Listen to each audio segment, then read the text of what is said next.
నమస్తే welcome to Y news. హైదరాబాద్లోని మహా న్యూస్ ఛానల్ కార్యాలయంపై జరిగిన దాడిపై ఏపీడబ్ల్యూజే కన్నెర్ర చేసింది. దాడిని నిరసిస్తూ కాకినాడ జిల్లా శాఖ ఆధ్వర్యంలో కలెక్టర్ కార్యాలయం వద్ద ధర్నా నిర్వహించారు.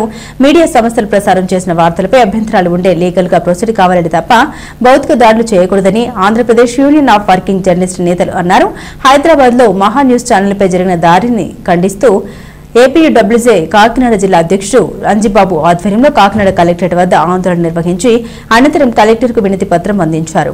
ఫోన్ ట్యాపింగ్ కి సంబంధించి ప్రసారం చేసిన వార్తపై మహా న్యూస్ తప్పుడు వార్తలు ప్రచారం చేస్తే లీగల్ గా చర్యలు తీసుకునే అవకాశం ఉందని, భౌతిక దాడులు చేయకూడదని సూచించారు. దాడులకు పాల్పడ్డ వారిని తక్షణమే అరెస్టు చేయాలని డిమాండ్ చేశారు. ఈ కార్యక్రమంలో జిల్లా ఎలక్ట్రానిక్ మీడియా అధ్యక్షుడు సాంబశివరావు, దుర్రాని, ఎస్ఎస్ఎన్ రెడ్డి, శ్రీధర్, సురేష్, ధర్మరాజు యూనియన్ నాయకులు పాల్గొన్నారు. మీడియాపై రాజకీయ నాయకుల ముసుగులో దాడులు చేయడం పరిపాటిగా మారిపోయింది. అయితే ఇటీవల కాలంలో మహా న్యూస్ లో వార్తలు ప్రచారం చేశారనే వంకతోటి మహా న్యూస్ కార్యాలయంపై దాడి చేయడం, అలాగే సిబ్బంది పైన, అలాగే మహా న్యూస్ ఫర్నిచర్ కూడా ధ్వంసం చేయడం జరిగింది. అయితే అదృష్టవశాత్తు సిబ్బంది అంతా లోపల నుండి తలుపులు వేసుకోవడంతో ఎవరికి గాయాలు అవ్వలేదు.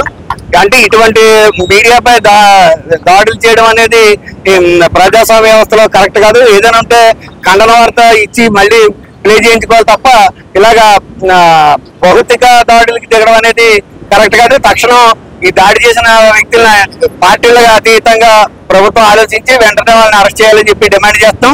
అలాగే ప్రధానంగా చూసుకుంటే కనుక వార్తలు ప్రచారం చేశారనే వంకతోటి మహా న్యూస్ కార్యాలయంపై దాడులు తెగబట్టమే కాకుండా మహా న్యూస్ ఎండీని సైతం ఫోన్ లో బెదిరించడం, దానికి చేసిన దాడులు ఇది ప్రారంభం మాత్రమే అని చెప్పి ధైర్యంగా ట్విట్టర్ లో పోస్ట్ చేయడం అనేది కూడా ప్రజాస్వామ్య వ్యవస్థలో ఖండించదగ్గ విషయం. తక్షణం దోషులను శిక్షించాలని ఏపీడబ్ల్యూజే తూర్పుగోదావరి జిల్లా, కాకినాడ జిల్లా తరఫున డిమాండ్ చేస్తున్నాం. మహా న్యూస్ కార్యాలయానికి వెళ్ళి దొండగులు రాళ్లు, ఐరన్ రాడ్లతో కొట్టడం జరిగింది. ఇది చాలా దారుణమైన విషయం. మహా న్యూస్ లో తప్పుడు వార్తలు ప్రసారం కాలేదు. ఫోన్ ట్యాపింగ్ సంబంధించారు. వాళ్ళ ఎంక్వైరీ జరుగుతుందో ఫోన్ ట్యాపింగ్ లో అన్ని విషయాలు బయటకు వచ్చాయి. చివరికి మీడియా సంస్థల అధినేతల ఫోన్లు కూడా ట్యాపింగ్ అయ్యాయని ఎవరైతే ప్రభాకర్ నిందితుడు ఉన్నారో చెప్పడం జరిగింది. ఒకవేళ ఆ వార్త మీకు తప్పుగా అనిపిస్తే మీరు రిజైండర్ ఇవ్వచ్చు, లేకపోతే వాళ్ళు పిలుస్తూనే ఉన్నారు లోపల నుంచి. దాడులు చేస్తున్నప్పుడు రజిత ఎవరైతే ఉన్నారో ఆవిడ లోపల ఉండి తమ్ముడు లోపల మాట్లాడుకుంటూ ఉన్నారు. ఇలాంటి స్వేచ్ఛ ఉన్నప్పుడు మీరు ఎందుకు దాడులు చేయాల్సి వచ్చింది?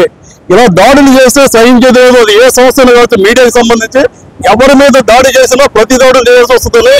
ఏపీ కాకినాడ జిల్లా ఎలక్ట్రానిక్ మీడియా అధ్యక్షుడు చెప్తున్నాను, రిపోర్టర్లు ఎవరు చేతులు కట్టి కూర్చోలేదు. మీరు దాడి చేసేందుకు మించి రెట్టింపు దాడి చేసే శక్తి, సామర్థ్యం, సంఖ్య మాలో ఉంది.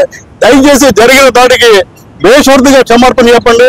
మీడియాలో తప్పుడు వార్తలు వస్తే మా మీద కేసులు పెట్టుకోండి, లేదంటే రిజైనర్లు ఇవ్వండి. మీరు ఏదైనా చేసే అధికారం ఉంది, దాడులు చేసే అధికారం లేదని చెప్తూ 12 ఏళ్ల పాటు మేము ఉద్యమం చేస్తాం, రక్తం చుట్టూ కాలేదని చెప్తున్నా టీఆర్ఎస్ ఈరోజు సిగ్గుపడాలని చెప్తూ జర్నలిస్టుల ఐక్యత మరోసారి వర్ధిల్లాలని చెప్తున్నాను. Thank you.